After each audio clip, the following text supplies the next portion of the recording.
Ito po yung mga tanong na carry nilang sagutin at magpapakilig, magpapangiti o magpapatawa sa mga botante. Mga simpleng bagay na pagpapalabas ng lighter side ng ating mga kandidato. Pero bahagi rin po yan ang pagkilala natin sa kanila. Partner? Fast talk po tayo, mabilisan. Unang pumasok sa isip po bawat kandidato. Bibigyan natin mga questions sa mga galing sa ating pero kailangan nila sagutin sa loob ng 1 minute. Simulan na natin, partner, ha? Okay, kumalata mo. Unahin natin po si Cheese Escudero. Go, ready ka na? Mukhang ready na pa, mukhang nakangiti. Mukhang live na eh, nakakain na yan, nakasubo na kahit paano kasi may Hindi ko man. Hindi, ayaw ako payagan ng cross ganun na. Okay lang. Okay. So, Okay. Cheese, ito na po Right, mga right. katanungan na mabilisan tayo. Ha? Okay. Anong skill na meron ka na pwedeng pang talent portion?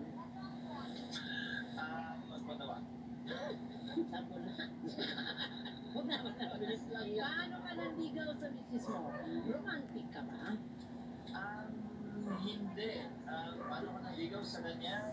Binuusap, binigyan ko ng oras habang hindi presume na magkakagusto siya sa akin.